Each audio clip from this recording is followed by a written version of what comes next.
Good afternoon, everybody. We've got several folks in other committee meetings right now, including in appropriations, that they are not able to get out of. So we will go at ease for a bit until we are able to get a quorum. Thank you very much for your patience.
Good afternoon, everybody. Good afternoon, everybody. We barely have a quorum right now, so let's dispose of a few bills And Delegate Whittle would like to continue his bill, HB 1424. Can I get a motion on that? Second. All right, all those in favor say aye. Aye. All right, we can, is that the big board or is that a voice vote? Voice vote, okay. All right. Also, we want to roll Delegate Kent's bill, HB 880, into HB 1443. So moved. All right, second, that's a voice vote. All those in favor say aye. Aye. Into 1443. All right, all those in favor say aye. They did. All right, so that has happened. Then one more, Delegate Runyon's bill, HB 1519. We'll roll that bill into HB 952. Do I have a motion? So moved. Second, all those in favor say aye. Aye. All right, so 3 bills in 30 seconds. All right, with that, Delegate Kent, do you have a bill before us? That was it? All was well, all was well. All right, thank you. All right, we also, yeah, let's have Delegate Lawfer go. You can do it here if you'd like. Okay.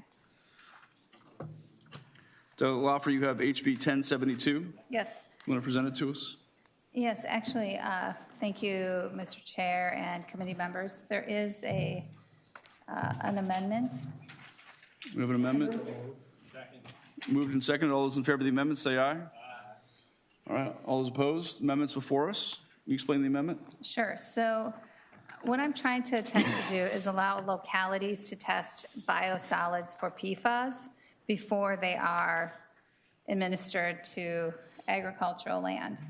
And there's been some, back and forth about which section, but that is the intent of the bill.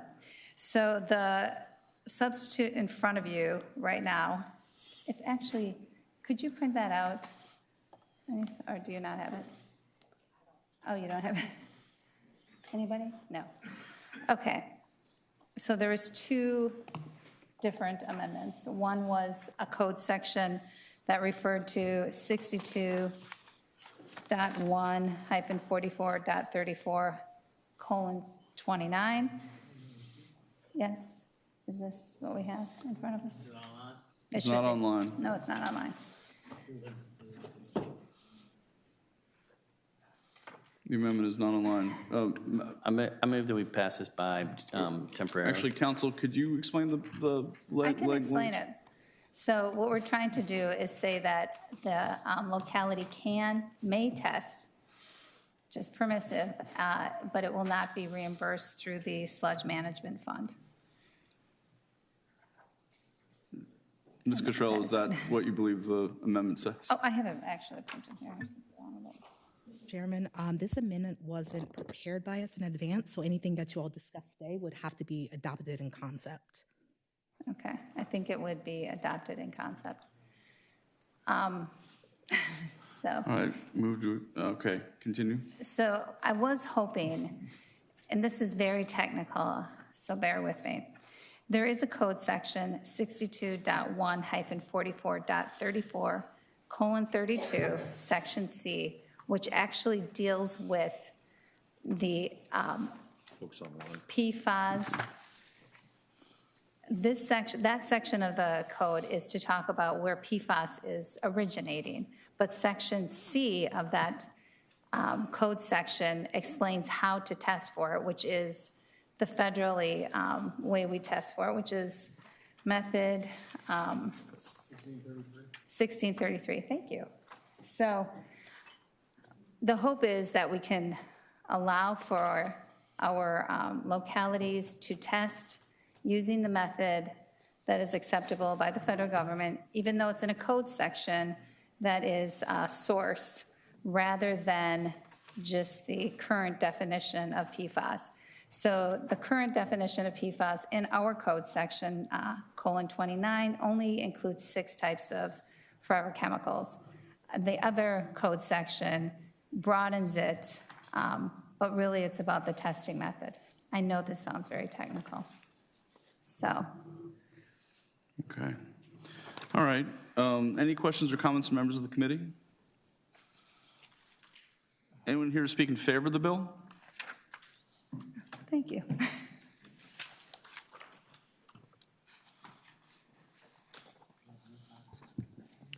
Mr. Chairman, members of the committee, Jay Ford with the Chesapeake Bay Foundation. Thank you, Delegate Lawfer, for bringing this legislation. This is pretty straightforward, common sense, good governance legislation. If you're a locality that's receiving materials and you're worried about what's going on in your farm fields, what's making its way into your waterways, that's your economy, that's your people's quality of life and health. So you should absolutely be able to look at it, and we hope you support this bill. Thank you, sir. Mr. Chairman, can I ask a question of the witness? Yes, Delegate Krizik. Jay? I'm just curious if this, is it covered in the, in Chairman Lopez's bill? Mr. Chairman, Delegate Krizik, this is not. There's proposed sampling in the chairman's legislation, but this is testing that would be done at the field in the locality versus at the wastewater treatment facility, which is proposed in Delegate Lopez's legislation. So it would be, Mr. Ford, it would be the ability, it would allow localities to do it at the location if they so chose. Mr. Chairman, that's correct. Thank you. Mr. Chair, question. Delegate Weber. Okay, so Chairman Lopez's bill tests at the source, and the sewage sludge then leaves that source as long as it tests okay, according to the agency method 1633. Why are we having localities tested again? Mr. Chairman, Delegate Weber, I would say a couple of things. One, what we know about PFAS is that they're generally prevalent in the environment. So if you took a sample of the biosolids you're trying to figure out how much it's going to be in that soil. And if you're taking a sample at the facility, that's very different than characterizing the soil and where they might be in terms of healthy levels. It also gives you a sense of where it's located within your locality. And so if you're a locality that's concerned about impacts to potentially aquaculture from runoff, it's really helpful to know where they are and where the samples were. So again, it's really just about knowing what's happening in your geographic region. Thank you, sir. Miss. My name's Carla Passarello, and I'm a resident landowner in Orange County. My husband and I have a century farm there with horses, chickens, and honeybees. We have been increasingly concerned about the impacts of biosolids being spread in Orange County and nearby Louisa. And I have been working to raise awareness among friends and neighboring landowners about the health risks and damage to our watershed. I thank Delegate Lawfer for this bill. I think anything that we can do to address this, and the testing is key, because that's the first step to finding out whether or not PFAS, which are the forever chemicals, are in the biosolids that are destroying our farmland. Thank you. Thank you, Miss. And the clerk, if we could, we'd like to have just 6 minutes on either side. So if you can put that up. Miss. Mr. Chair and members of the committee, my name is Madeline Green, and on behalf of the Potomac Riverkeeper Network, we support this bill. This bill with the amended language is very simple. It doesn't allow localities to enforce thresholds for contaminants or seek reimbursement for testing. All it does is allow the localities who want information about what's being spread on their land and are willing to pay for it to do so. That's authority they already have and share with DEQ for a number of other toxic contaminants. For that reason, the Virginia Pollution Abatement Program already trains local government staff to do that biosolids monitoring. We also understand the reason that this is different from 1443 is because PFAS are a contaminant that change and evolve over time, that can turn into their precursors as things happen to them which aren't tested for, and then back into PFAS as they reach soil. We also understand that sludge that's kept at storage facilities can be shipped in from other states or commingled in storage facilities, and so this is really the best way for farmers and localities to be aware of what's being spread on their soil at a given time. Thank you. Thank you. Sir. Chairman, members of the committee, especially thank you, Senator Laufer. Thank you for listening to me. I'm Mike Lightfoot. I'm a Virginia waterman. I'm a resident of Westmoreland County. I also own some farm fields. I wholeheartedly support this bill and thank the delegate for it. More than a year ago, at the invitation of the Westmoreland County Board of Supervisors, I went and briefed them on biosolids and the risk that farmers in Westmoreland County were taking by putting them on their field, especially when those biosolids came from what I call the dirty treatment plants. They're the up city, near military-based plants, just like Blue Plains. But one of the things that we learned just a few weeks later from a letter from DEQ is we can test for everything, but we can't test for PFAS because it's not in the DEQ list of things that you can test for. Now, when that list was made in 2005, PFAS wasn't on anybody's radar. Only heavy metals, arsenic, things like that was. So DEQ, though they could make the change, they decided not to make the change, and then it has to get done with legislation. But the most effective way to protect our waterways and our seafood industry and our farmers is to make sure what we're putting down on the farm fields is as safe as it could be. It'll never be zero, but it certainly should be below a threshold. In Westmoreland County, we had a farmer, anonymous farmer, volunteer to have 4 of his farm fields tested. One of those farm fields has cattle. So Potomac Riverkeeper paid for the testing, and the results came back, and they were 2.4 to 2.8 parts per billion, not trillion, billion. So is that bad? Well, Maine thinks it's bad. Maine has a threshold of 5. When it reaches 5 parts per billion, that farm gets shut down. So is it good that it was 2.8, it was halfway there, or is that bad? The farmer thought it's bad, and he told the applicator, no more biosolids on my field unless you can show me what is in the truck you're putting on my field is very low on PFAS. So by testing in the local county, local government, we'd be able to show the farmer anonymously, or at least quietly to him, what risk he's taking. So that's really all I have to say. I think the most effective way is pushing this from the ground up instead of the top down. Senator Lopez's bill does a little bit of this, periodic testing, but what comes out at the treatment plant is not necessarily what goes on the farm field, because Synagro takes it to a mixing place like a warehouse, and what they end up putting on the farm can be way different than what came out of the treatment plant.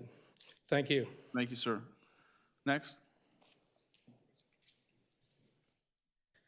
Mr. Chair and members of the committee, I'm Stuart Overby. I live in Albemarle County in Delegate Laufer's district. And as Mr. Lightfoot said, we're here today because Westmoreland County wanted to test their land and biosolids for PFAS locally and were told no by DEQ. So we were attempting to just clarify that counties do actually have this power to test. And I would, to your question earlier, I would think of this sort of in the same vein as nutrient management plans that have to be done before anything can be applied to a farmer's field as an adjustment to those nutrients, only in reverse. It's not a nutrient, it's a pollutant. In that these are forever chemicals, and so they're hanging around in the soil forever. You want to know what your baseline is before you put more on. And finally, our Board of Supervisors in Albemarle, Orange County, Westmoreland County, and others that already have testing and monitoring programs really want this power to be explicit, and so that they can test for what they think is needed to protect their citizens and the environment, which is their mandate. Thank you. Thank you. Good afternoon. I'm Avis Renshaw from Loudoun County. I support HB 1072. My family and I farm along about a mile stretch of the Potomac. We really care how clean that river is. And farmers rely on clean wastewater solids as amendments, and society relies on farmers taking those solids. Testing at the application stage can assure everyone that farm lands are not contaminated with forever chemicals, that farmers can remain healthy and farming for next generations. Thank you. Could you say your name and your organization, why you support the, or just that you support the bill or not support the bill? Mr. Chair, members of the subcommittee, Rebecca Malpass with the Virginia Conservation Network, and we fully support this bill and associate ourselves with the comments of the Chesapeake Bay Foundation and the Potomac Riverkeeper Network. Thank you. Thank you.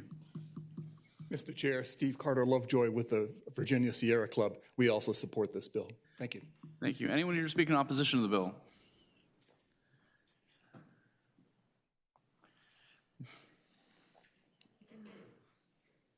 Mr. Chairman, members of the committee, not necessarily opposition. I was trying to follow the presentation earlier. We've been working very hard to find a lot of good municipal compromises on the bill. And from what I heard, if I followed it correctly, this may be one as well. I would love the opportunity to see the language, if it's possible to do that during the subcommittee today or by full. But yes, sir. Thank you. Yes, sir. Mr. Wells. Mr. Chair, members of the committee, Matt Wells of the Vandus on behalf of the Virginia Biosolids Council. We're a group of municipal wastewater authorities and land applicators. I'll just associate our comments with Mr. Pomeroy. Thank you. Thank you very much. All right, so we have some people online. Let's put 4 minutes on the board for Mr. James McConnell for the bill. Chairman, members of the subcommittee, good afternoon. Thank you for the opportunity to speak. My name is James McConnell. I'm a resident of Orange County, chair of the Conservation Committee for the Rotary Club of Orange. I'm here today in support of House Bill 1072. PFAS contamination from land-applied biosolids places communities in the position of passive receivers.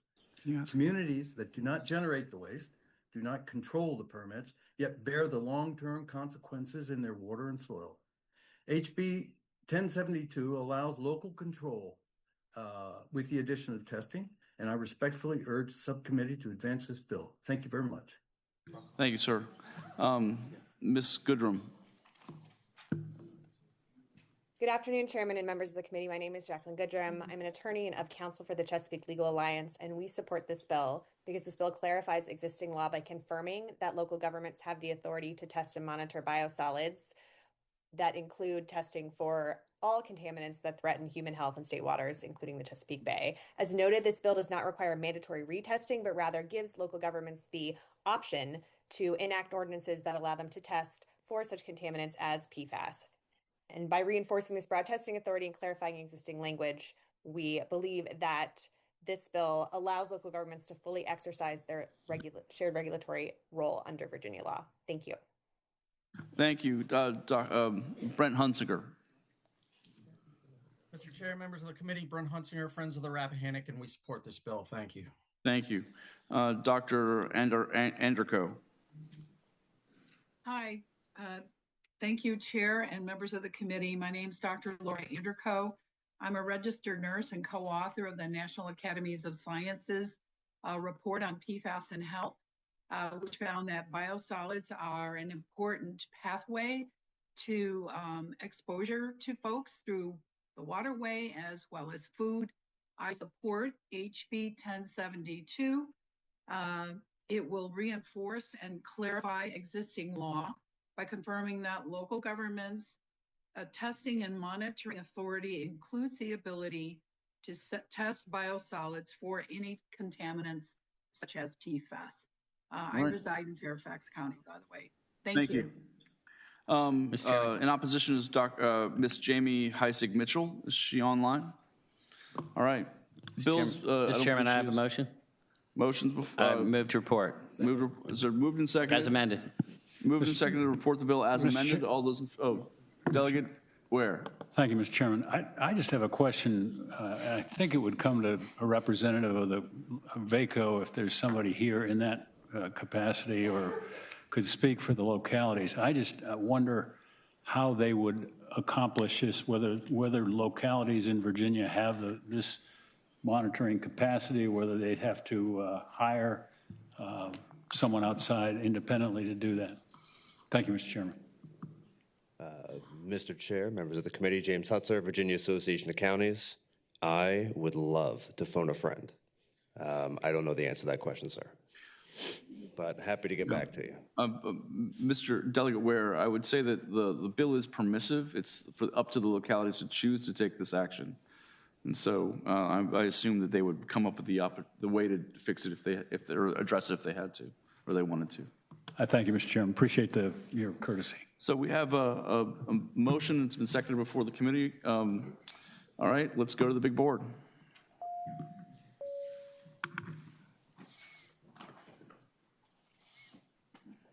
All right, by a vote of 4-2, that bill is reported with substitute. All right, it looks like we do not have a quorum again.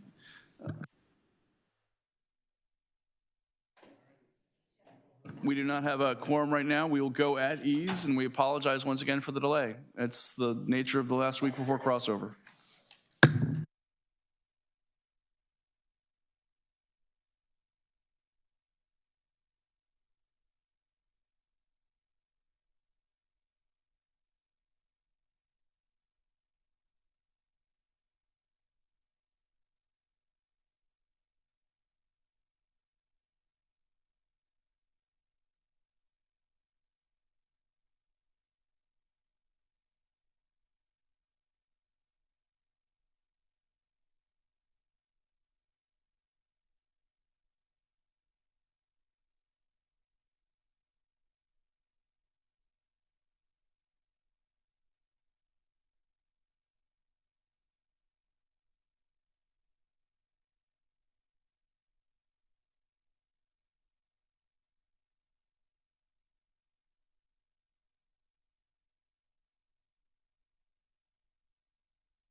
We are back, and I'm going to hand the gavel over to the subcommittee chair, Delegate Herring.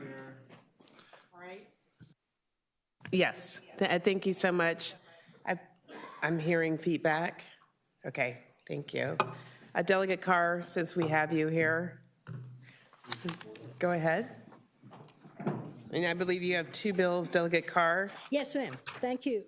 Thank you, Madam Chair. HB 1048. I've had extensive conversations with all stakeholders, including industry, which have been very helpful in understanding the concerns from each side and really underscored the need for more critical science and study on this issue, as well as action to be done in a collaborative manner. With that, I have another measure on the docket that may be more collaborative in nature.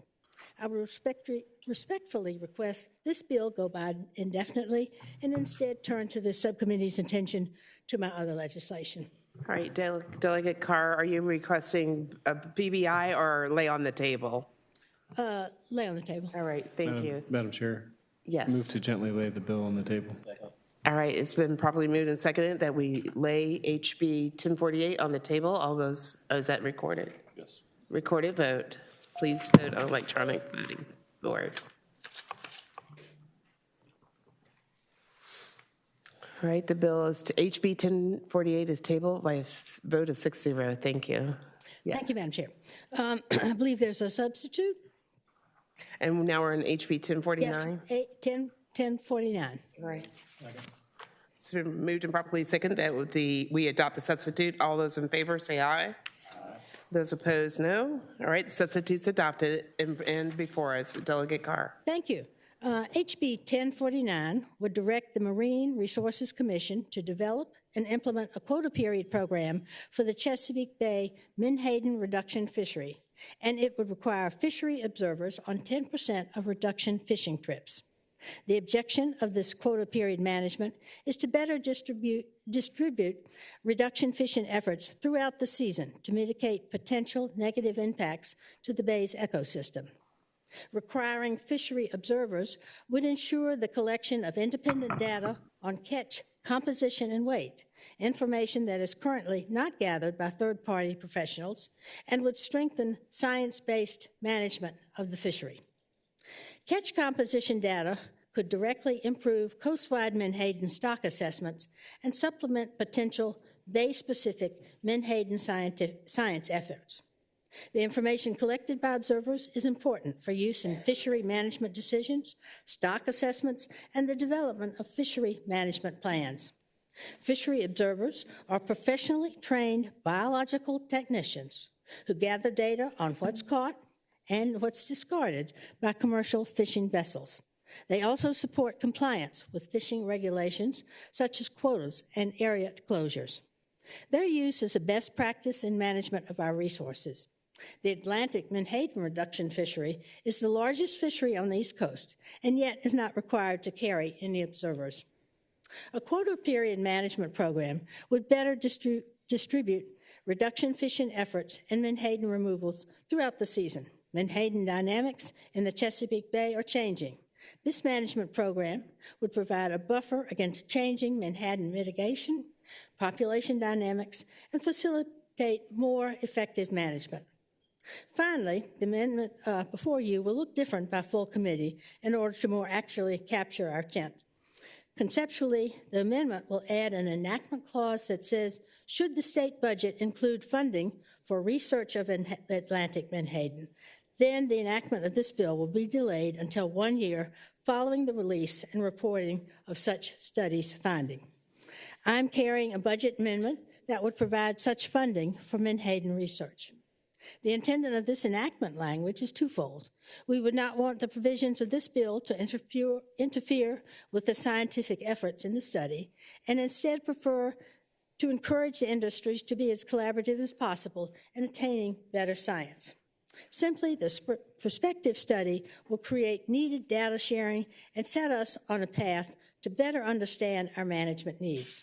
With the study complete, we could then revisit the practices within this bill. I'm sorry. All right, thank you so much. We'll go to individuals who are here to speak for or against the bill. We're going to put 5 minutes total for each side. So just be mindful of those who are here and make your comments brief enough so that everyone has an opportunity to speak. Good afternoon, Madam Chair, members of the committee. Chris Moore, Virginia Chesapeake Bay Foundation. First of all, I want to thank Delegate Carr for bringing this legislation. Obviously, this is an issue that you all hear a lot about, and she is really trying to chart us on a path forward. The ecosystem is showing signs of stress. Here in Virginia, our bait catch has been reduced by about 80% over the last 5 to 6 years. You've heard about the concerns about ospreys here in the Chesapeake Bay, and we need better science in order to answer some of those questions. In the meantime, though, this bill can make a very positive step to ensuring that we maintain the biological integrity of the Chesapeake Bay while we try to find more out about this changing menhaden population here in the Bay. Thank you very much. Thank you. Next. Good afternoon. My name is Steve Atkinson. I'm with the Virginia Saltwater Sport Fishing Association. We support this bill. In front of you, I believe you should have a map. I think this map will give you a pretty clear picture about why this bill is necessary. Because this fishery is outlawed in every other state except Virginia, and because it's cheaper for the industry to fish in the Chesapeake Bay, the Chesapeake Bay and the near shore coastal area of Virginia, as you can see, is getting hit very hard with very intense fishing pressure. Every one of these dots that you see on this map represents a place where they have taken their nets, which are the size of a couple football fields, and put them down in the water to catch this valuable public resource. So I think, again, it's a complicated issue, but if you think about it, this map and the intensity of the pressure and some of the problems that Chris Moore just mentioned, we believe that's why this bill is necessary, and we support it strongly. Thank you. Thank you. Yeah. Next. Madam Chair and members of the subcommittee, I'm Rob Lee Jones. I speak today as a member and on behalf of the Old Dominion Smallmouth Club. We urge support of House Bill 1049. As sports fishermen, we have observed the degradation of fish populations in Virginia during our lifetimes. Recently, the decline in striped bass population has been notable, and we also have observed the decline in the osprey population. We believe this is attributable to the decline to the menhaden population, decline in menhaden population in Chesapeake Bay and its tributaries. We hope our grandchildren and children and generations that follow will have the same opportunity to enjoy fishing and the beauty of our Commonwealth as we have. We believe that you have an opportunity to save the striped bass, the osprey, and other species dependent on the menhaden for nourishment. When I was a boy, the American shad were abundantly present in the James River. Now they are very rare. Let us not say the same thing about the striped bass and the osprey years from now. Please do the right thing and support House Bill 1049, and let me thank Delegate Carr for placing the bill before you. Thank you. All right, thank you. And please be mindful in your comments. There are other people behind you who would like to speak, and we're running low on time. And me saying that, we're adding 5 more seconds back to the clock. Go ahead. Thank you. Good afternoon, Chair, members of the committee. My name is John Goodman. I am here on behalf of Bay Defenders Alliance. I'm a United States Coast Guard licensed captain who works on the waters of the Chesapeake Bay. Every person in this room has been entrusted with responsibility, sometimes publicly, sometimes quietly, then sometimes very quietly. House Bill 1049, I support. It's not about targeting a company. The menhaden are a public interest within Virginia waters, and how the Commonwealth meets its legal duties under the Public Trust Doctrine. Public trust obligations attached to the resources itself are in the limits by residents or influenced. The Chesapeake Bay is the Atlantic Nursery, the Atlantic Coast Nursery. What happens here shapes the fisheries, the communities, and the economic opportunities far beyond this room. This decision should be guided by stewardship and transparency, not lobbying pressures or outside interest. When this body votes, that decision becomes part of Virginia record. It's not about personal legacy. It's all about the legacy of the Commonwealth and the people and the public's trust that we protect. Thank you. Thank you.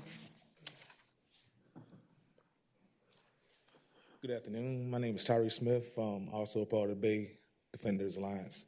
I'm also a third-generation commercial waterman. I'm a crabber, per se. And of my 14 years of crabbing, I've seen a huge, tremendous decline in the species of fish, crabs, and other marine life in the Chesapeake Bay. So with this bill, we need to realize that Menhaden are at the bottom of the food chain. So by depleting their population, you're pretty much swiping the legs out from a very important fish in our Chesapeake Bay. I understand everybody has to make a living, but the Bay is not the place for this kind of fishing. Okay. Thank you so much. If you, the rest, I'm sorry, we're run out of time for the pros. If you could just please come up and tell us who you are, if you represent an entity and where you stand, like you support the bill. So. Thank you. Julie Kaczmarczyk, Conservation Chair, Richmond Audubon, and federally and state licensed bird bander. Fully support House Bill 1049 to keep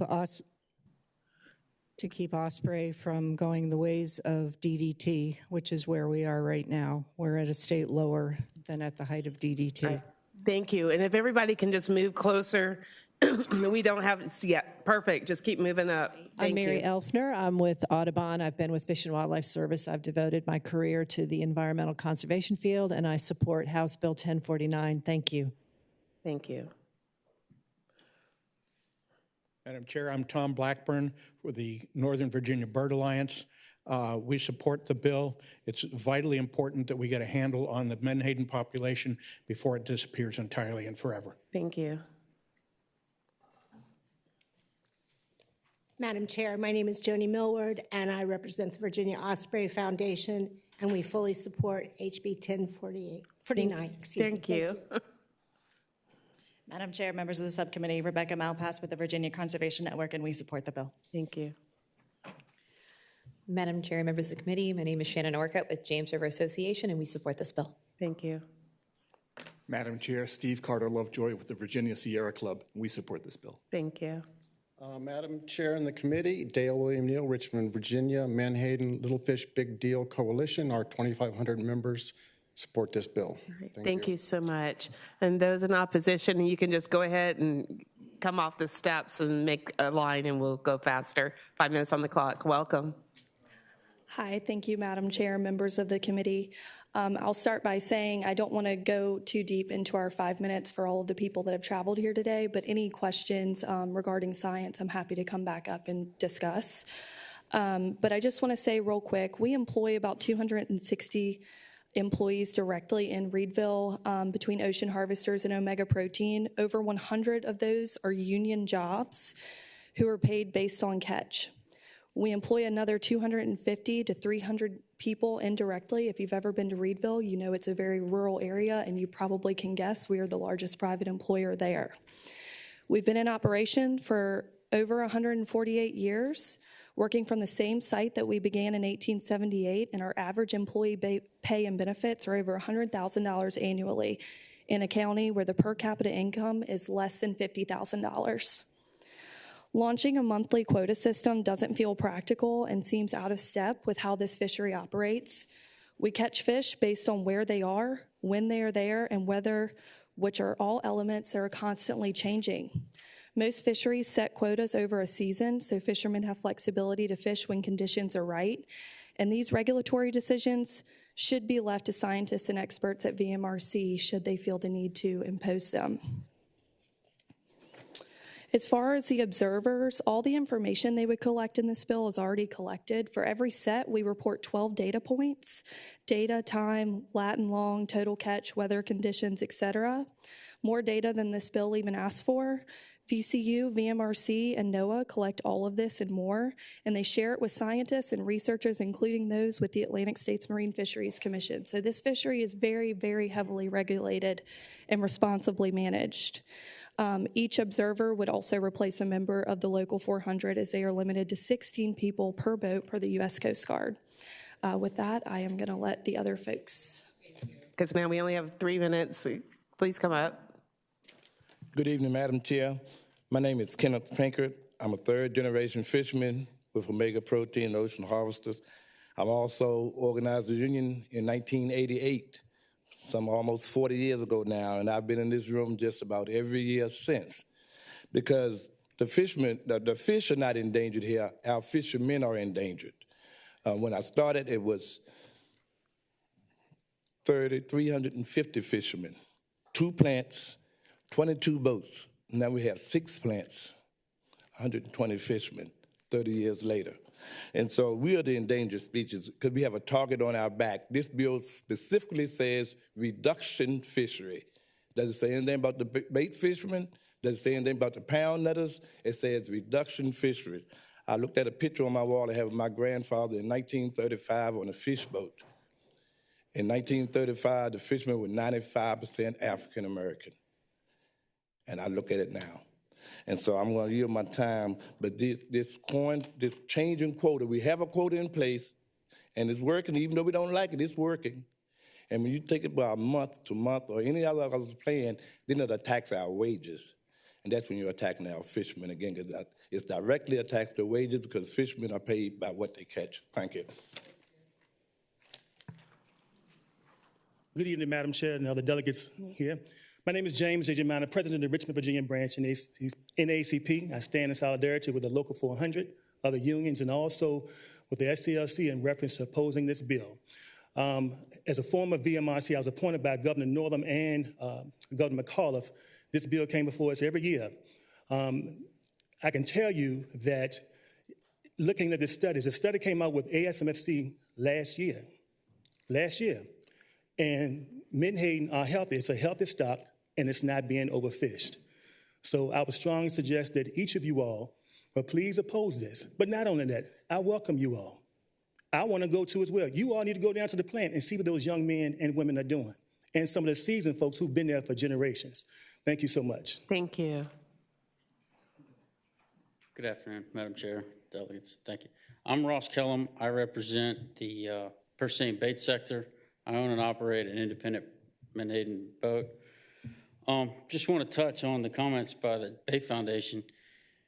This bill is targeted at the reduction fishery, but we work in conjunction closely as a fleet, and we use the same gear. We're a cohesive fleet. So any legislation that affects reduction will affect the bait fishery and put extreme pressure on the bait market. Thank you. So we are out of time. If you could just please definitely come up and tell us who you are. And good evening, Madam Chair. My name is Deron Kenner. I'm the Chief Shop Steward of Local 400, and I oppose this. All right, thank you. Good afternoon, Madam Chair, members of the committee. My name is Kayla Mock. We proudly represent the fishermen with UFCW Local 400, and we are respectfully in opposition. Thank you. Hi, my name is Jim Hendrickson. I represent the Board of Supervisors for Northumberland, Democrats, Republicans, and Independents who all oppose this. What we do support, though, is the mountain of data that is already in existence. This gets studied every year. Menhaden are very healthy. It's a huge and growing population. The fishermen are the shrinking population. This will hurt our economy. Thank you. All right. Thank you so much. We have 2 people online. We'll go there for next. Welcome, Mr. McConnell. You have 1 minute. Madam Chair, thank you. Thank you for your time. My name is James McConnell, resident of Orange County, and I'm speaking in support of this bill 1049.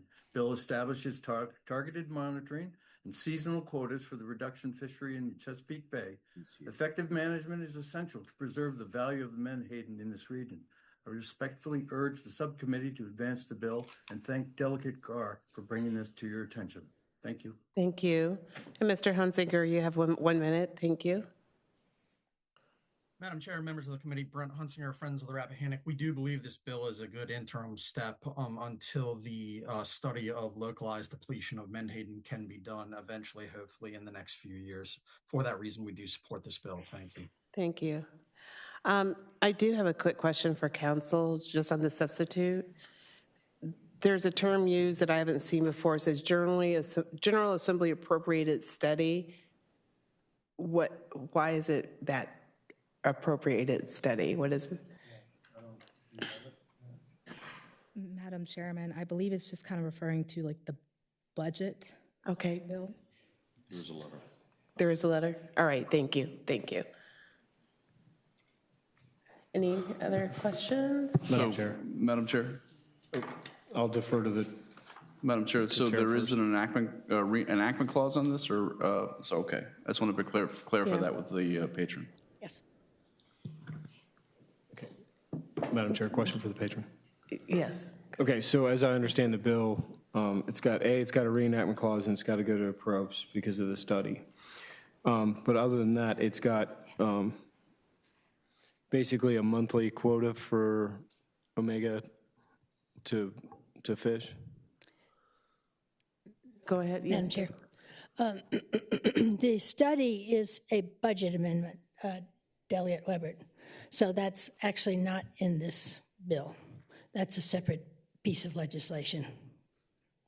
What this bill is attempting to do is to study the catch in various times and various seasons so that we have more of it's a scientific background, just adds to the information that we have about, we don't know, the Menhaden might be moving north because of the cold water.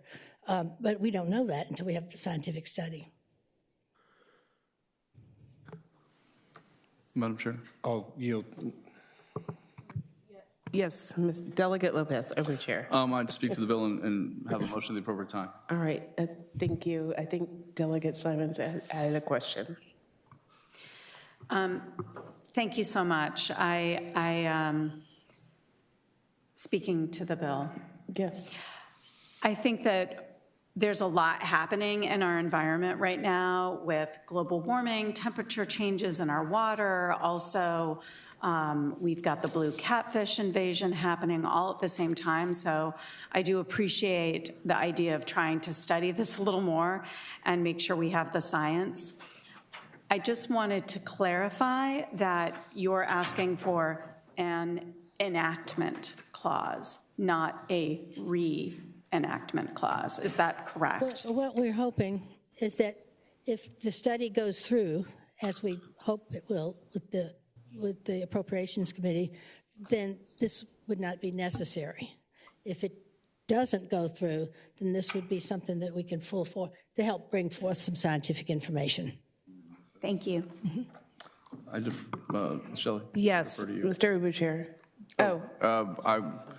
I would defer to Delegate Simons. Oh, okay. Wait, hold on. Delegate Simons, did you? I have a motion. Oh, okay, at the appropriate time. All right. Delegate Bloxham. Thank you, Madam Chair. I'm sorry, I was in 3 other places like we all are right now. I'm just trying to look at this bill, and we're talking about 1049. Is that House Bill 1049?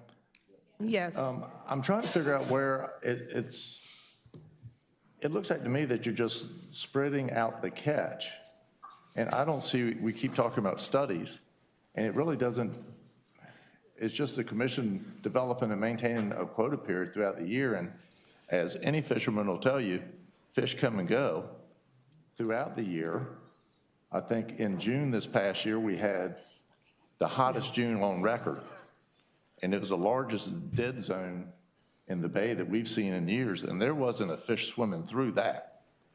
I think recreation fishermen had a bad June. I think Menhaden had a bad June. And I'm just kind of curious as to how we're going to get, I mean, there's been catch data for Menhaden forever. I mean, every net set, they ping. And I'm just trying to put the correlation between, we're talking about a study, which there's a study by the ASMFC already to figure out how to do a study. And then there's money in the federal budget to actually do a study. So I'm just trying to figure out putting, it looks like to me that this is just something extra, if you understand what I'm saying. Madam Chair, I'd like to follow a friend, please. I'm sorry. Yes, please. Madam Chair, members of the committee, Chris Moore, Chesapeake Bay Foundation. Want to try to respond to a couple questions that have come up. First of all, in terms of the population, one of the reasons for the need of this bill is that the Atlantic States Marine Fisheries Commission had two new stock assessments that came out last fall, and they showed the population was 37% smaller than we had been believing over the last 3 years. And so that's one of the reasons this is important. In terms of the question about the quota periods, one of the concerns is, like Delegate Bloxham said, there are times when fish are coming in and times when fish aren't. But when those strong pulses of fish are coming in, we need to make sure we have an appropriate number of those fish that continue to come into the bay and allow them to fulfill their ecological role. And so that's why when there are those heavy pulses of fish, we want to make sure we don't harvest too many of them. So hopefully that's helpful for this discussion. Great, thank you. Madam Chair. Yes, Delegate Bloxham. So is it not true that the ASMFC changed the criteria for the way they measured total capacity of Menhaden in the last year or two? Madam Chair, members of the committee, in terms of total, what they did is they updated the ecosystem stock assessment for Atlantic Menhaden. And that's the stock assessment that showed we're about 37% smaller than we were previously. Just to be clear, Madam Chair. Yes, Delegate Bloxham, next Follow-up question. Yes. So historically, if you took away the new reference points, historically speaking, Menhaden they're not overfished, not being overfishing was not occurring. When you put in your new reference points is where you come up with the idea that the numbers have gone down. Am I not correct? Thank you for the question, Madam Chair. The ecosystem stock assessment was actually adopted in 2017. So we've been using those numbers for a while now. Any stock assessment gets updated, it gets new data, things like that to make sure we have the best available data. And this one does show that 37% reduction in the stock. Madam Chair? Yes, Delegate. Yeah, I would just say that the Atlantic States Marine Fisheries Council, they just cut the statewide quota 20%, and the scientists actually recommended that be much higher. And then on top of that, historically, they've blown through the bay cap. And so what we're trying to do is address the new science that's out there. And that's what this bill is trying to help us get to. All right, thank you. Madam Chair. Yes, Delegate Simons. I have a motion. Ooh, thank goodness. Yes, Delegate Simons. Because we have a substitute that has an enactment clause, I would like to report and refer to appropriations with the substitute. It's amendments, actually. Oh, substitute. So, okay, so it's all right. There's been a motion that was properly second, excuse me, that we report and refer HB 1049 with amendments, and that bill be referred to appropriations. All right, members wishing to vote, please do so. On the electronic voting board.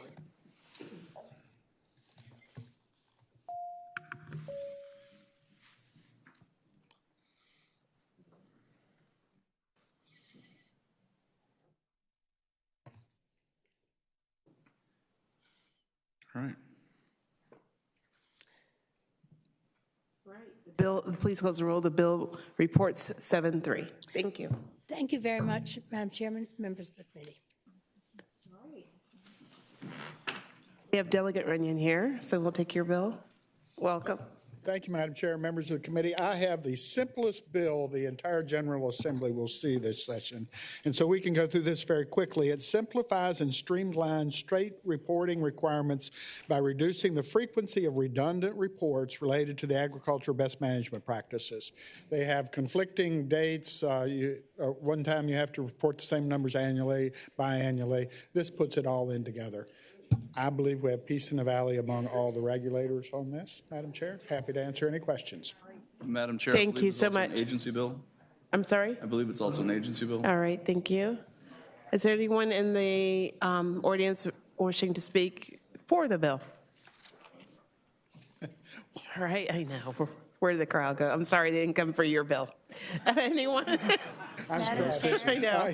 Anyone in opposition? I had that moment too this morning. All right. Is there anyone online? All right. Second. Let this plane fly. I'm sorry. It's right. It's okay. It's been moved and properly second that we report HB 747. All members wishing to vote do so on the electronic voting board.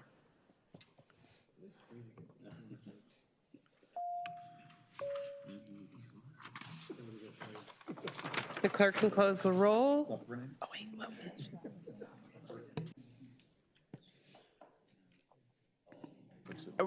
Okay, the bill report.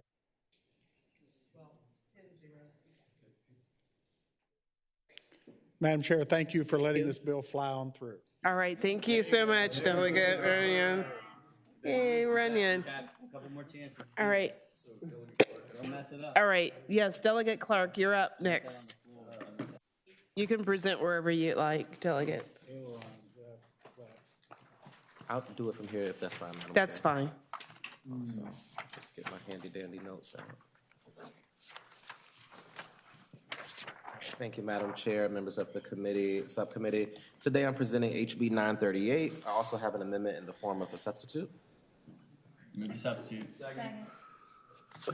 It's been moved and properly second that we adopt a substitute. All in favor say aye. Aye. Those opposed, no. Substitute's adopted. Delegate Clark. Thank you, Madam Chair. HB 938 is targeted, science-driven response to a real and growing problem. Public health concern, the presence of PFAS often cause forever chemicals in our environment and our water system. The substitute before you today is especially important because it narrows the universe of dischargers significantly, focusing only on those sources most likely to contain PFAS. This is not a broad or burdensome mandate. It is a precise and responsible step forward. Peer-reviewed scientific studies, including those cited by the U.S. Environmental Protection Agency, have shown that exposure to certain levels of PFAS may lead to serious health impacts. These include reproductive effects such as decreased fertility and increased high blood pressure in pregnant women, developmental delays in children, including low birth weight and behavioral changes.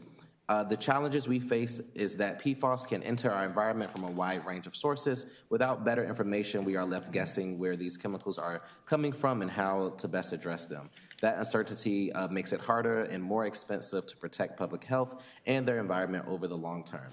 So HB 938 helps solve that problem. This legislation has put Virginia on a clear, reasonable path to identify likely sources of PFAS so we can develop informed strategies to limit their introduction into our wastewater systems and ultimately into our communities and natural resources. You cannot manage what you do not measure, and this bill gives us the tool to begin doing exactly just that. At its core, HB 938 is about knowledge, accountability, and prevention. It allows us to better understand the sources of PFAS contamination so Virginia can begin drawing down the toxic load in our environment thoughtfully, efficiently, and based on sound science. For those reasons, I respectfully ask the committee to support HB 938. Thank you, Madam Chair. Thank you so much. Any questions from the committee? Madam Chair. Yes, Delegate Weber. Okay. What are it's either the patron or staff, what are the primary differences between the substitute and the original language? I'm having trouble looking at it. So. Council, if you don't mind. Madam Chairman, Delegate, I believe this is just narrowing the type of facilities being applied to, and the introduced version was a little bit more broad. Further question, Madam Chair? Yes, Delegate Weber. Okay, so that narrowing of facilities, what are those facilities? And I believe these amendments were given to us from our friends over at DEQ. If DEQ don't mind helping to elaborate. Yes, thank you. You can come on up.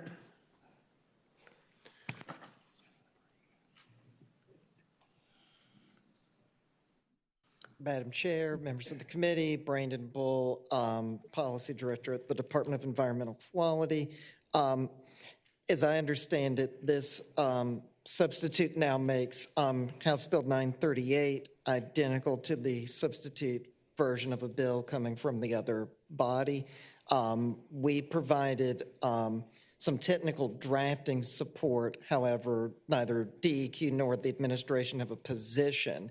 The substitute would require POTWs to require certain facilities that discharge to the POTW to do PFAS monitoring. And to the delegate's question, this is a list that is used elsewhere in some other sections of the code, but it's facilities that manufacture PFAS, electroplating or metal finishing facilities, semiconductor or circuit board facilities, paper or packaging manufacturing facilities, textile mills, tanneries, or leather, fabric, or carpet treaters, centralized waste treatment industrial facilities, industrial launderers, airports, air bases, air stations, fire training facilities, and landfills. And again, that's a list that's used in several other sections of the code already. Those are industries that are identified by federal and state regulators as where PFAS is more likely to be found. Okay, thank Further you. question, Madam Chair? Yes, Delegate Weber. I don't know if it's you or whoever. All right, so the bill requires the publicly owned, I guess, treatment works, right, to do this. Do we know what that would cost them? Madam Chair, Delegate Weber, I know publicly owned treatment works, many of them already have existing pre-treatment programs, so this could be something that could be incorporated through that. I don't know if there's a representative from the POTWs who wishes to add further to that. All right, thank you.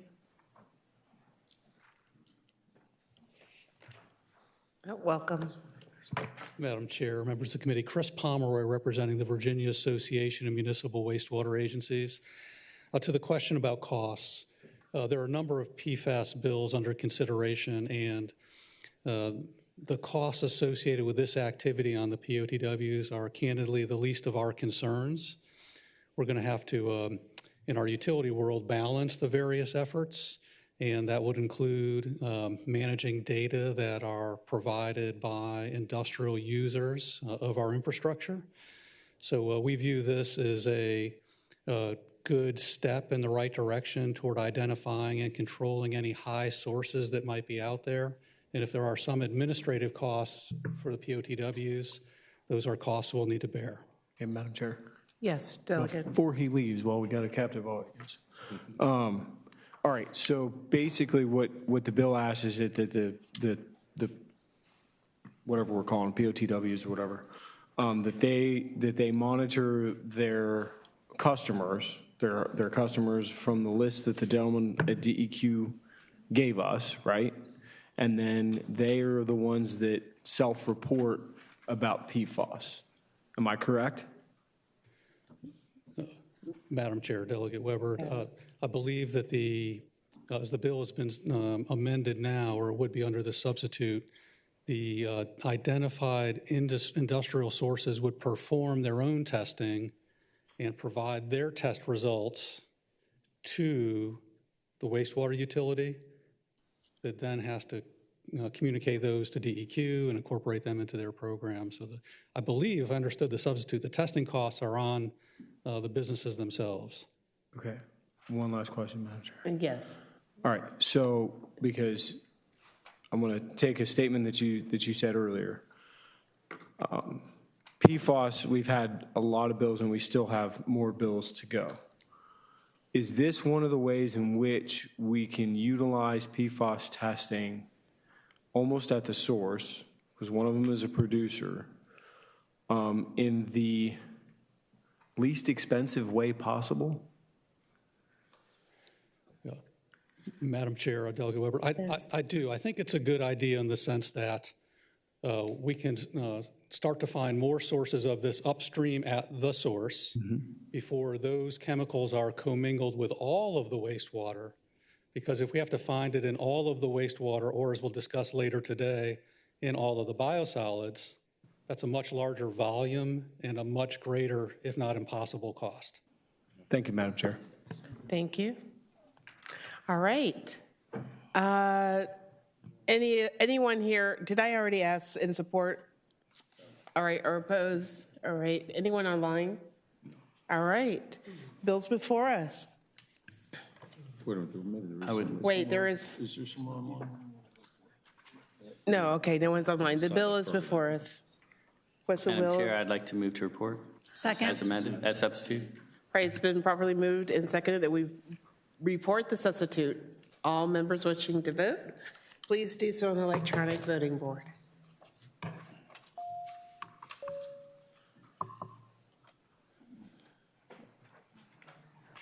All right, please close the roll. And the bill reports 9-0. Thank you, Delegate Clark.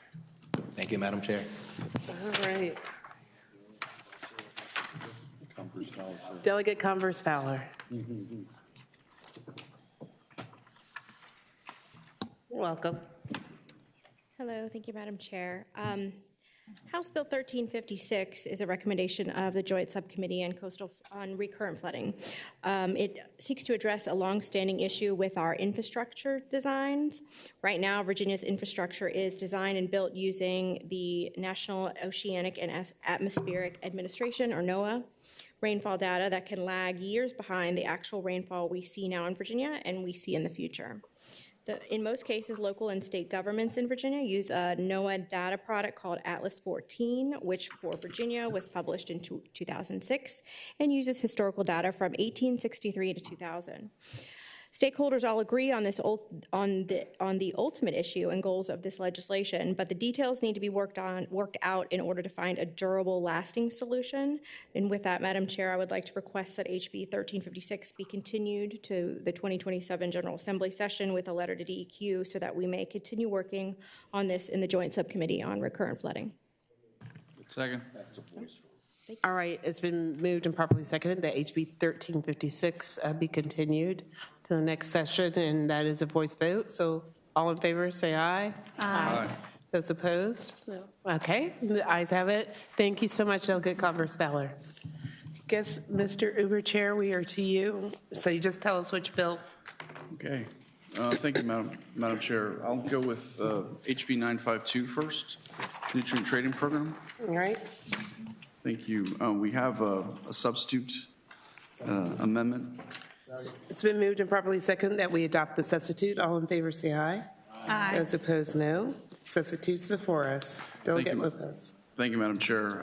After a great deal of work with industry and environmental communities, the substitute creates a Section 1 bill that allows use of point source credits for 2 years while an informal work group led by DEQ evaluates the practice and makes further recommendations for future years. It would also require DEQ to prioritize enforcement for noncompliance by industrial stormwater permittees that don't comply with their nutrient requirements despite the ability to use nutrient credits allowed under this bill. Lastly, the bill would convene a work group to make recommendations on how to effectively address industrial stormwater permit nutrient reduction compliance. Madam Chair, Virginia has a very successful and well-regulated and well-operated nutrient credit training structure. However, municipal wastewater treatment plant sites are classified as industrial stormwater sources of runoff, and while some are exempted by DEQ, others are not. This can be problematic since building a stormwater BMP like a retention pond on a confined site can be difficult and very costly. Currently, the law allows industrial stormwater sources to use non-point source nutrient credits, but non-point credits are much more expensive than point source credits. And so, Madam Chair, what this bill does to remedy the issue the bill would allow use of point source credits to achieve the same reductions. Now, this is the way that municipal stormwater trading works already, and the bill extends that existing approach to industrial stormwater nutrient reductions with DEQ oversight.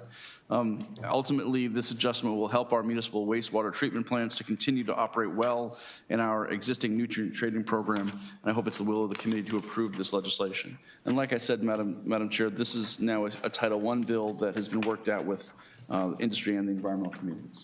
All right, thank you so much. Is there anyone here to speak in support of the bill?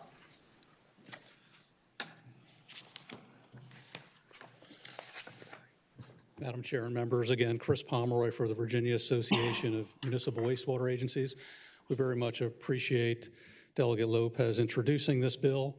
Most of the municipal wastewater plants are certified as exempt from these industrial stormwater regulations, but there are a few, and in that case, they can much more cost-effectively generate the same nutrient reductions using their wastewater process than trying to site green infrastructure on a wastewater plant site, which is often hard to do. So the bill works for us, including the enhanced enforcement provisions to which we have no objection, and we support the bill.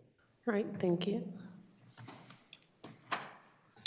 Madam Chair, members of the committee, Jay Ford with the Chesapeake Bay Foundation. We're very grateful to the delegate for bringing stakeholders together to work on a compromise. I just want to stress this is not a fixed point. I think the most important part of this compromise is that there is going to be a stakeholder group that gets together to actually discuss and ensure that we are doing the thing that is most protective of the resource. And but we understand the need for a stopgap measure while that conversation is happening, and we appreciate the delegate for making that happen. Thank you. Madam Chair, I'm Shannon Varner with Troutman Pepper Locke here on behalf of the Virginia Environmental Restoration Association. A number of our members create those non-point source credits that the Uber Chair referred to. I appreciate him and the Delegate Runyon for working with us to address some of our concerns, narrowing the bill, and putting that timeline and the work group so that we can work out an equitable solution. Thank you. Thank you. Madam Chair, members of the subcommittee, Trey Davis with Virginia Agribusiness Council. We support the bill. Thank you to Uber Chair Lopez for working with industry on this one. I have some brick and mortar members that are doing everything they can to be in compliance, and being part of this work group, I think, will go a long way towards meeting those goals. Thank you. Anyone in opposition to the bill? Here, all right. Is there anyone online? All right, there's no one online. I have Delegate Weber in the queue. I don't know if it's Mr. Pomeroy or if it's somebody from DEQ. Can somebody explain this to me as simply as possible? Because you've got wastewater treatment plants that are, some are exempt and some are not. You're using non-point and point credits. And then you're doing a work group. And what do we hope to get out of the work group? I'm going to try, Delegate Weber, sorry, Chairman. Yeah. Delegate Weber, I will try to explain it simply, and if I can't, Chris is right here. But basically, we typically have required a non-point source pollutant credit for an impervious surface, because impervious surfaces are typically built and last forever and rarely removed. So the idea is perpetual. So like a rooftop? Pardon? Like a rooftop or a parking lot or something? Exactly, or a road. Sorry, Madam Chair. However, for a industrial process, the pollutants that they may produce, if they stop the industrial process, say like a fertilizer plant manufacturing, that process stops and you don't have that pollutant to remove anymore. But historically, our regs are written that we require a non-point source credit, period. And the problem with the wastewater plant, they're expanding the wastewater plant, they're creating impervious surface, yet that wastewater plant removes huge amounts of pollution. I mean, you're talking for phosphorus, for example, less than 0.9 pounds per year in phosphorus from an acre of impervious surface. They're removing tens of hundreds of thousands, if not millions of pounds of phosphorus. The price per year in the trading program is roughly $8 to $10 a pound per year, versus in Northern Virginia, $35,000 a pound for perpetuity. So it's way cheaper to buy non-point source pollutions. And that's what's driving this change right now. The question then is fairness, because if you're building a highway or a commercial project or a house, we require perpetual credits, because in perpetuity, those things will be there. So the work group will talk about this conundrum. Do we split it apart and require some, one type of credit for one type of use and one for another? Or do we just agree that it makes sense for some of these projects to be able to buy the cheaper point source on an annual basis because they're in business? Unlike a developer selling a house, the developer's gone. So one last question. Yes, Delegate Weber. All right, so the point source that you're talking about that's on the market that you buy yearly, that would actually just kind of fluctuate with the market, correct? Yes. Okay, thank you, Madam Chair. All right, thank you. All right. Anyone in opposition? All right, we already did that, right? And there's no one online? Mm-hmm. All right. Madam Chair? Yes. I move we report the bill. It's moved and probably seconded that the bill be reported as substituted. All those in favor, please do so. I'm sorry. All wishing to vote, please do so electronic voting board.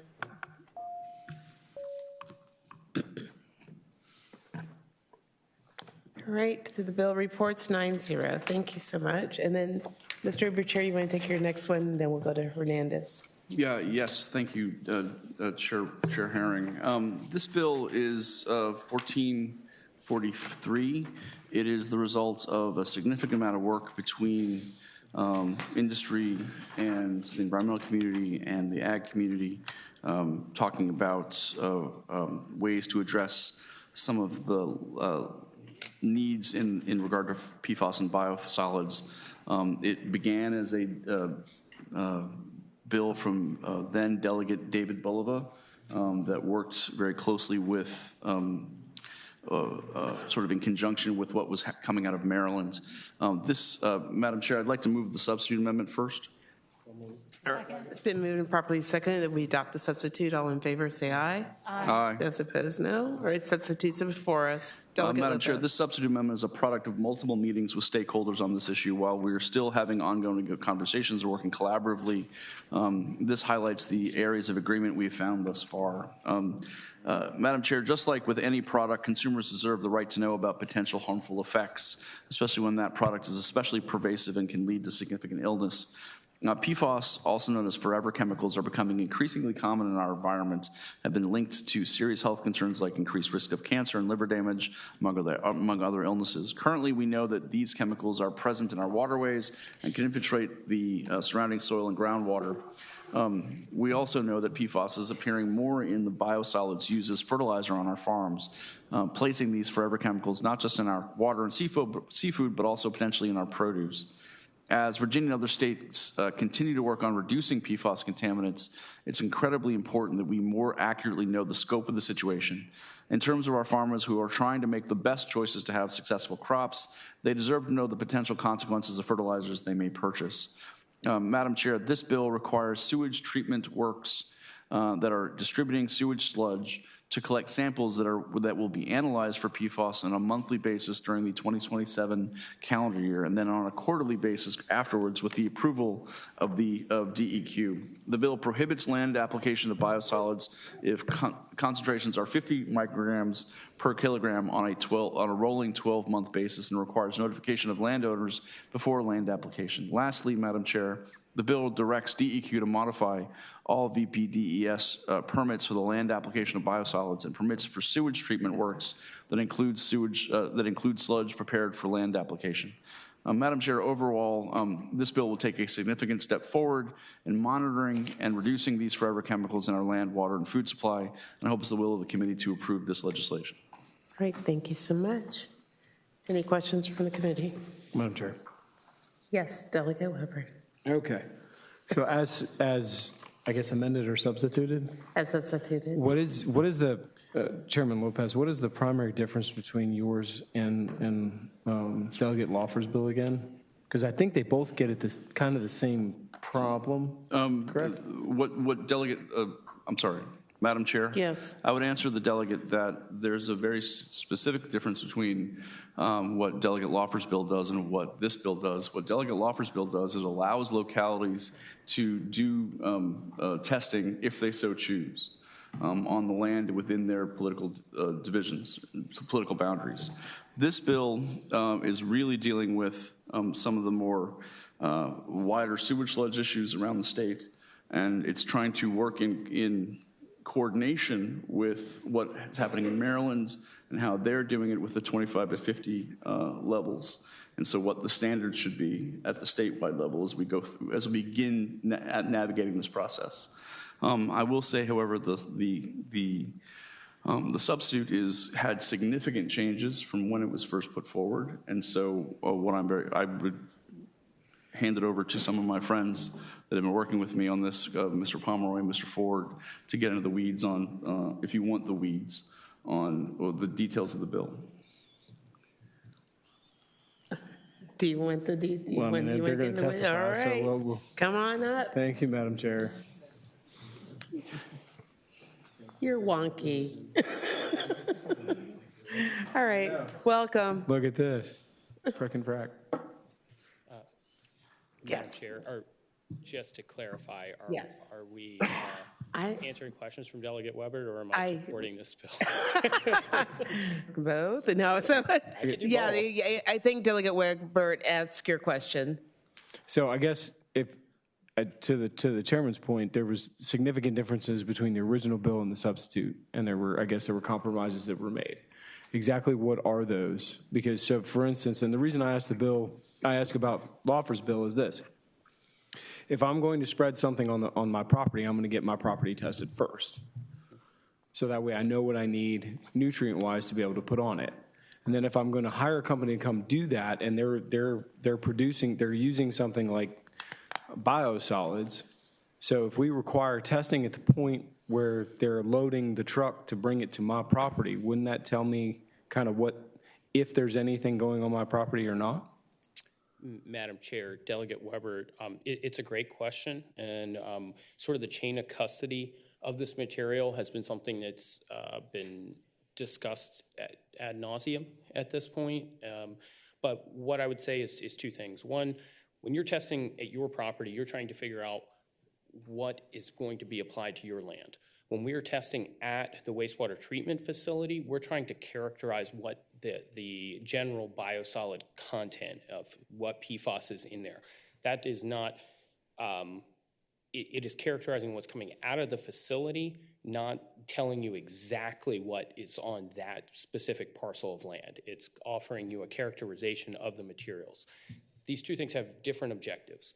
So when you're talking about getting your arms around the universe of PFAS content and biosolids, it's so you can, one, gather data, figure out if you have facilities that are turning out biosolids with elevated levels so you can address it and work backwards. When you're testing at your soil, you're trying to figure out if your farm has an issue with PFAS, if there is concern that your soil is going to have elevated PFAS, if the waterways are going to be contaminated. And if I can take a step back further, you were moving quick, but we loved Delegate Clark's PFAS bill as well.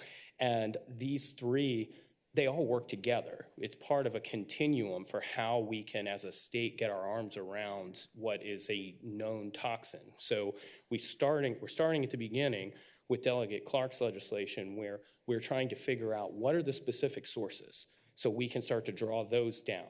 Then, through no fault of their own, they're a public utility doing us a favor. Our wastewater treatment folks are taking in materials from people's homes and sometimes from industrial users, and then they're aggregating PFAS into the biosolids. So then what do we do with that material? That's sort of the second step. And then there is how do you make sure you're protecting individuals and their properties, and localities have a right to know. So all three of the PFAS bills today sit at a separate place on the continuum and all help inform one another so we can get our arms around this issue. Okay. Thank you. Yes. All right, so I feel like we're testing for milk at this point. We tested numerous areas, is what you're saying. You test at the industry, you test in the wastewater treatment plant, and then why don't we just have the company that's laying out the biosolids test, and then that way you know what's going on the land.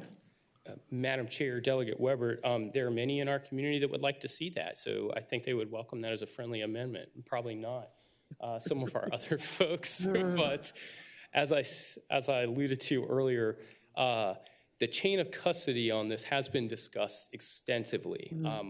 What we have before us today in many ways represents all of the points that we could reach consensus on. Testing under the VPA permit, or the folks that are spreading it, that is something that has been brought up by the conservation community many times, and that is something that has actually been moved into the work group language in this draft in recognition of the fact that was of interest as well.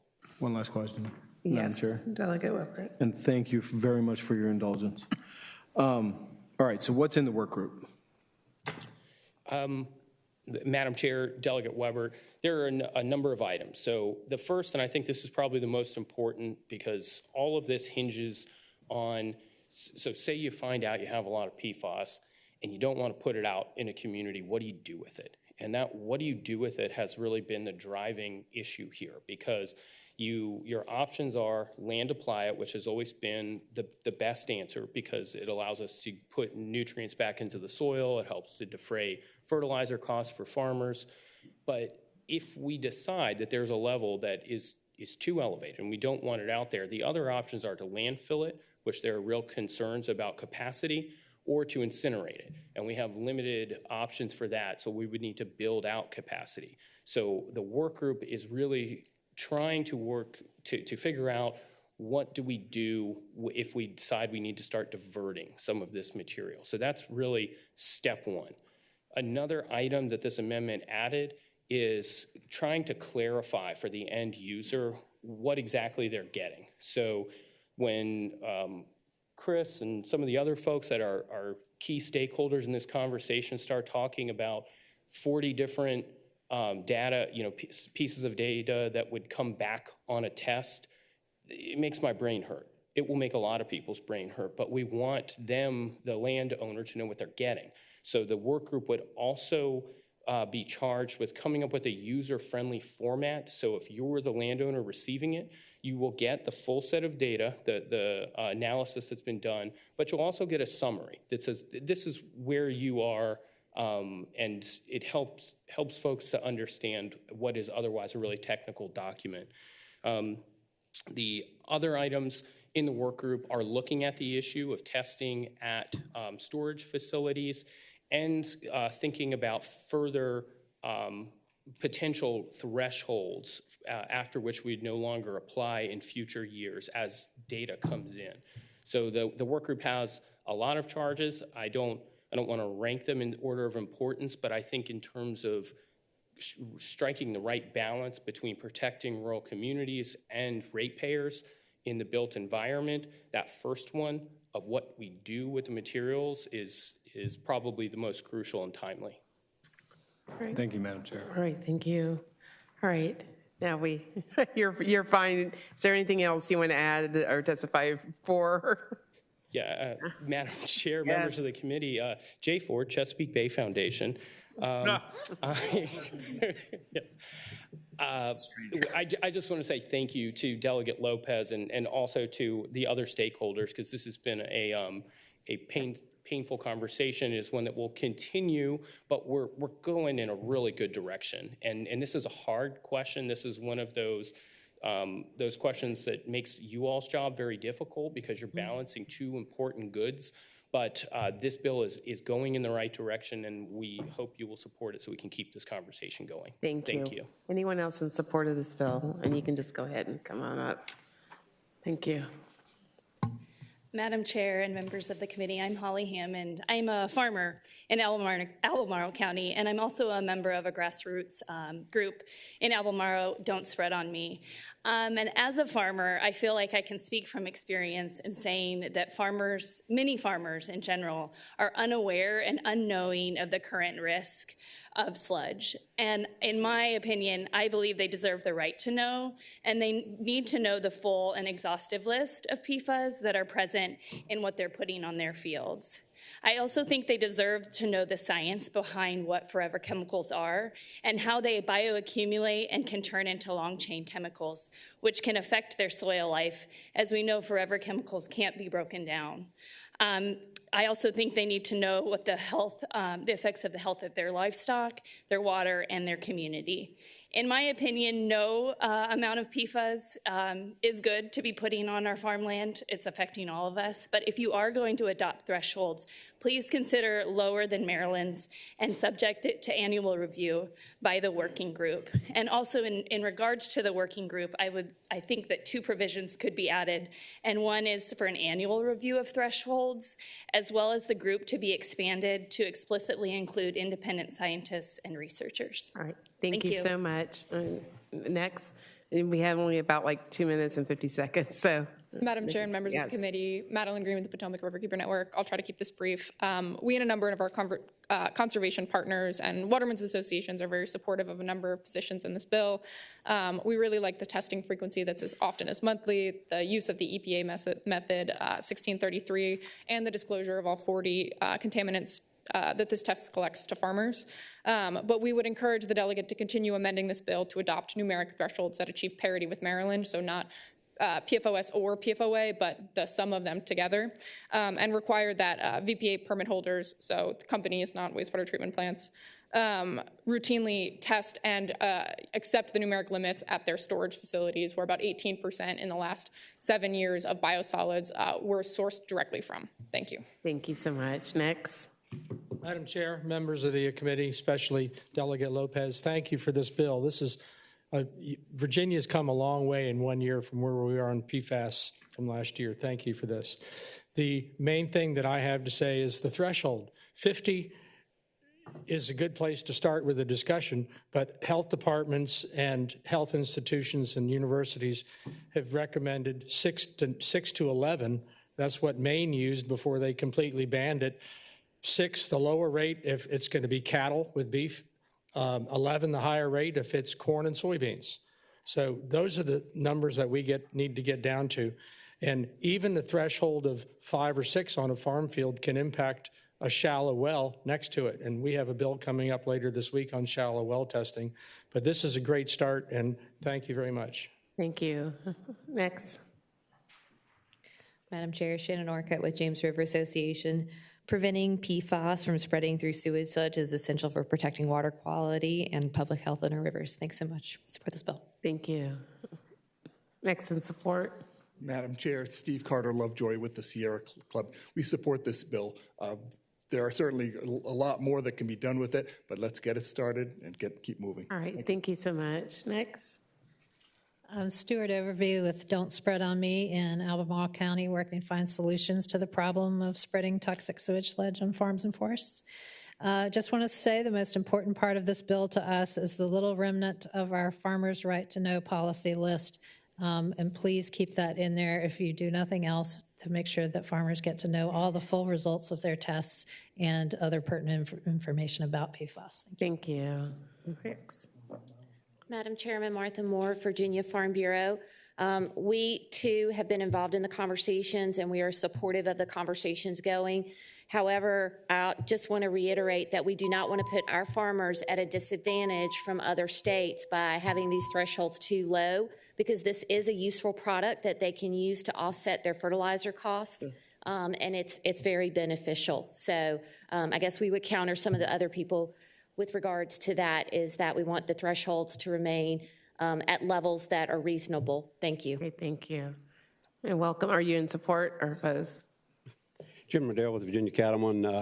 Our farmers, a lot of the land that would be proposed where the biosolids would be applied, we support the appropriateness of this bill and it moving forward. Again, the thresholds are what we're talking about. We appreciate the chairman bringing this bill. It's important as we go forward. It's a conundrum, no doubt about it. We're not reducing the amount of biosolids. We all have a part in that, and we've got to figure out exactly how we handle this. So we support the bill. Thank you so much. And those, are you in support? I'm in support of the bill. And who are you? And just tell us, yeah. Carla Pastorello. I have a farm in Orange County, Virginia. Okay. I want to thank Delegate Lopez for this bill and for everybody who's worked on it. Please make sure that the farmers know the facts. This is a livelihood for them, and they have a right to know. Great. And then I also have to say I'm also a member of the Garden Club of Virginia, and Garden Club of Virginia also supports this bill. Thank you so much. All right. And you're in opposition? Madam Chair, Chris Pomeroy, VAMWA, very much in the middle and appreciative of Delegate Lopez's leadership on this. And if I may, I'm not sure where we are on the clock. Well, we're about to set the clock for opposition for 5 minutes. We'll set the clock. You can go ahead. Just be mindful of people behind you. I'd like to characterize my testimony perhaps moving in the direction of support, because we worked very hard together on this bill. But as you heard from the different bills and Delegate Clark's, the testimony on Delegate Clark's bill, the testimony by Mr. Ford earlier, the municipal wastewater treatment facilities, the public infrastructure across the Commonwealth, we're very much in the middle. We're the middleman in this situation, right? We're managing on both ends. The lower the level, the product that the policy demands, the tougher we need to be on the users of the sewer system to comply with all that.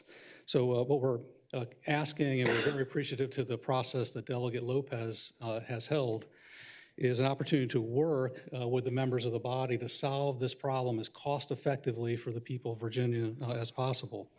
We think the substitute today, while it's a tough, stringent bill, we think it's drawing a line that while it will probably cause some disruption across the state to unknown facilities, by the way, the testing, which is one of the big pieces of the bill requires a lot of biosolids testing at the point of generation, which we are supportive of doing that. So it starts out with testing every month, and if the levels are low and consistent with DEQ's blessing, that can move to quarterly. The testing is very expensive. Okay. The bill also establishes concentration limits in a few tiers. There's a low tier where you apply by the existing DEQ rules. There's a tier that picks up at 50 and above where the prohibition kicks in immediately. And then there's this middle tier where there's a reduced application rate. That's a very challenging tier for the public authorities. And I think there are some online that are working with the patron and working with the other parties in the building, probably registered as opposition today out of concern and the unknowns in all of this. But we're trying to get to yes. The substitute today is something that the statewide association can live with, and we thank the patron for that. But it is a tough bill, and there are other aspects that are being considered in other legislatures with which my client could not live. They won't work in Virginia. They're too tough, too disruptive. We do not have landfill capacity, and if the will of the body ultimately is to drive the limits low that we can't land apply, we need 5 to probably 10 years to site, design, finance, and construct incinerators to destroy the material. So we're usually DEQ gives us 5 to 9 years, 5 to 9 year glide path to construct major new capital facilities. I think about the Chesapeake Bay project success we've all had together over the years. Long-term projects, big dollars. That's what we would need if these numbers dig into normal domestic biosolids production. So we think this bill has the right balance. We can live with that and would ask that it stop there. We'll keep talking with our partners, but we've been pushed very hard through the process to get to the place we are today. And we appreciate the process very much and the great efforts on that. Thank you. Thank you. Welcome. Madam Chair, members of the committee, Matt Wells with Avantis on behalf of the Virginia Biosolids Council. I would echo a lot of the things that Mr. Pomeroy said. I won't repeat them for the purposes of time. We represent a number of the wastewater treatment facilities and the land applicators, and want to thank the patron as well for bringing all the parties together. As the folks that will have to implement and adhere to this, one of the things that we have been consistent in is that we need a meaningful, workable solution. We think that this bill is headed in that path, and so we hope the committee will recommend reporting the bill so that we can continue this conversation. Thank you. Thank you. Madam Chair, members of the committee, James Hutzler, Virginia Association of Counties. We definitely still have some concerns in this bill about the fiscal impact on localities and ratepayers, but this bill does set up a strong, targeted monitoring and regulatory framework for PFAS. And are neutral at this time. So thank you. Thank you. Madam Chair, members of the committee, Preston Bryant with Virginia Water and Waste Authorities Association. We are about 50 public service authorities such as Fauquier Water, HRSD, Alex Renew. We are appreciative of this process, the discussion that's been going on, and the municipal compromise that we see happening in this legislation. Thank you. Great, thank you. All right, yes. Sorry, Madam Chair, members of the subcommittee, Sarah Graham-Taylor on behalf of the City of Alexandria. We are grateful for the municipal compromise, balancing protecting our environment with protecting our ratepayers. I look forward to continuing to work on the bill. Thank you to the Uber Chair and appreciate your support. Thank you. All right, and then do we have people online? Yes, we do. Online. 4, 2. 2, okay. All right. Sorry. Justin Carl? We'll start with you. Yes, Mr. Carl? You have yes, 1 minute. Madam Chair, members of the committee. Go ahead, you have 1 minute. Madam Chair, members of the committee, Justin Carl, General Manager of Alex Renew, Alexandria's Wastewater Authority. As drafted, Alex Renew supports the HB 1443 substitute. Our wastewater plant primarily serves residential areas in Alexandria and portions of Fairfax County. We've been collecting data through our sampling program over the last 2 years.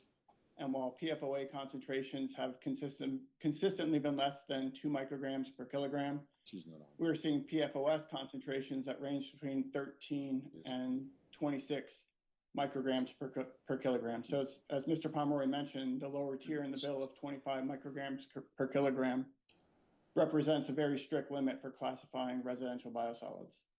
The PFOS values tend to fluctuate based on our community's use of the system, and absent a holistic approach from the entire community, the concentrations we see at our plant are unlikely to change.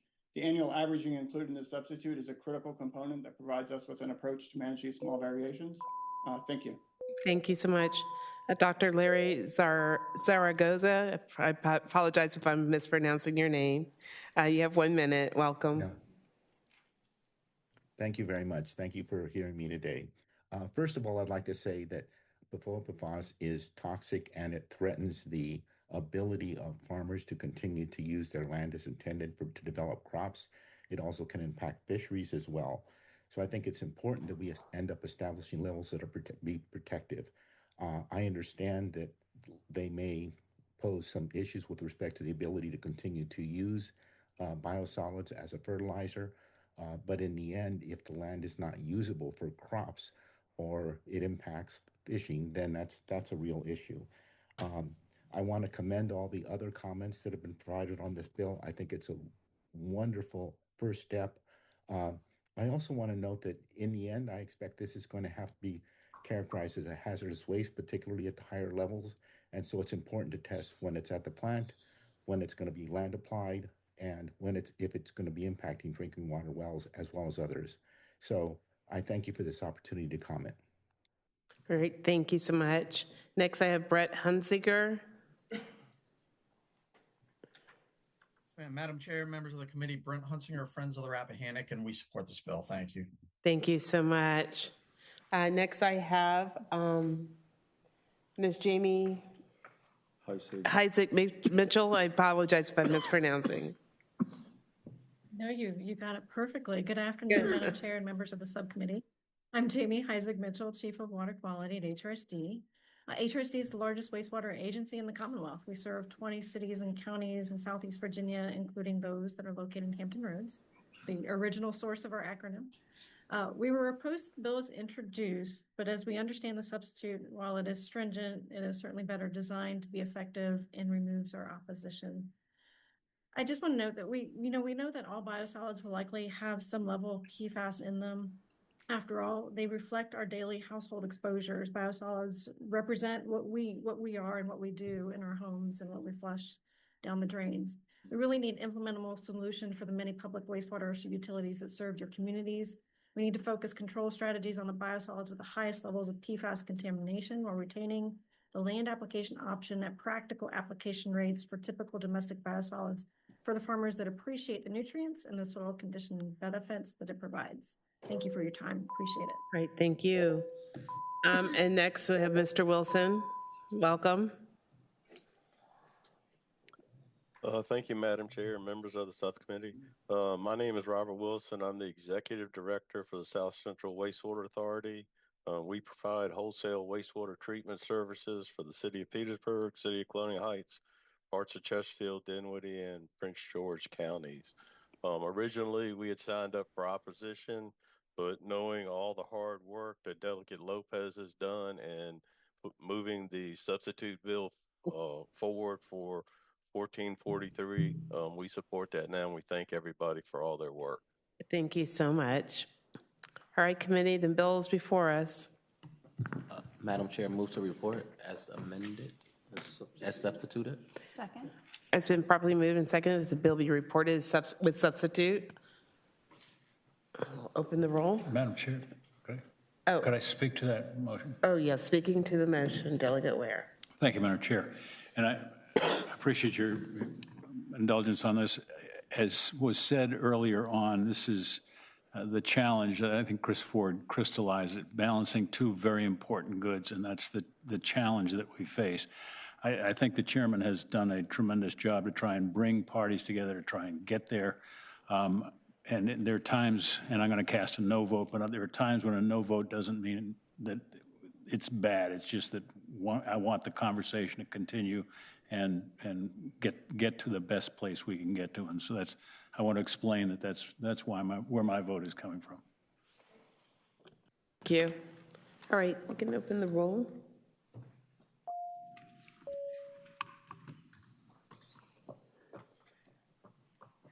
All right, you can close the roll with bill reports 8-2. Thank you so much. And now, Delegate Hernandez. Thank you so much, Madam Chair. I have a substitute. So moved. Second. It's been moved and seconded that we adopt the substitute. All in favor, say aye. Aye. Those opposed, no. All right, substitutes before us. Delegate. Thank you so much, Madam Chair. So this is a bill for the city of Norfolk to help advance its coastal storm risk management project, which I'll just say CSRM. This is, as this committee I think well knows, a multi-billion-dollar project approved by the U.S. Army Corps, and it is moving forward. It's the first one in the Commonwealth, which we're proud of. The practical problem that we're trying to address here is that as part of the project, there are over 100 separate bottomland easement permits, which was a phrase I never said before I started working on this bill. But the city would need to do all of these individually in order to begin the construction of this massive infrastructure project. Doing that on a one-off basis would be burdensome and costly both for the city and for the Commonwealth. And so what we have been doing over a number of months is bringing together the city and the Attorney General and the new administration and the Chief Resilience Officer to figure out if there's a way to create something of a meta permit that would allow for one consolidated bottomland easement for phase one of the CSRM project. So the bill before you is where we landed after consultation with all of those different stakeholders. There was a lot of trading of maps over the last couple of weeks, which is sort of the first, beginning on line 10, this is section 1 bill, that sort of captures that in terms of where these permits are needed. And then paragraphs 2 and 3 sort of lay out the process of how the ownership interest will be given to the city so that they can move forward with the project meeting the requirements of the Army Corps. So I will note, I think this is very important, this does not in any way erode any of the environmental protections that are required as part of a normal permit. We're just doing this all together as a bundle.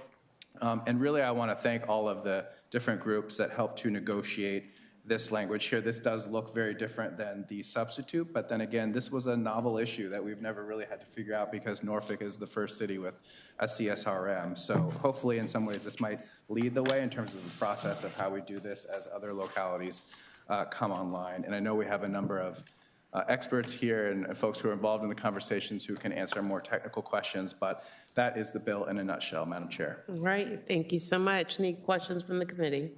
All right, anyone here to speak in support of the bill? Anyone? Oh, yes. Moving too fast. Welcome.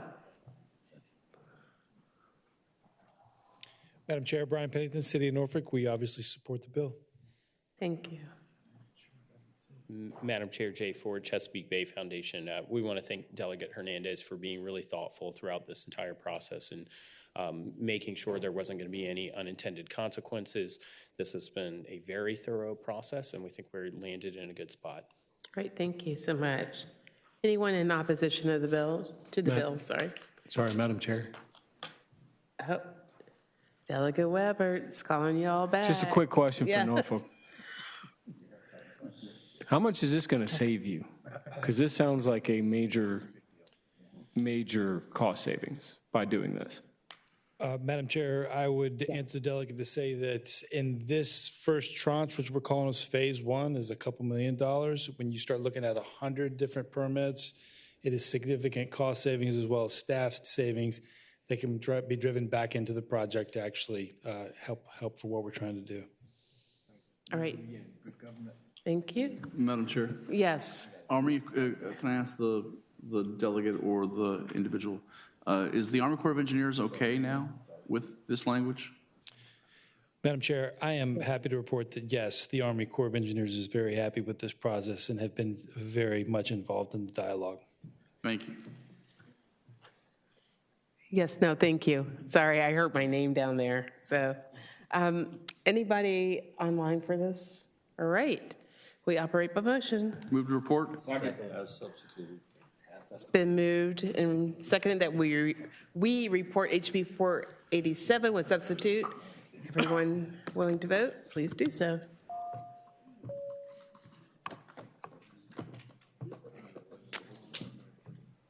The bill reports 10-1. Thank you. No other business coming before this committee. We will rise.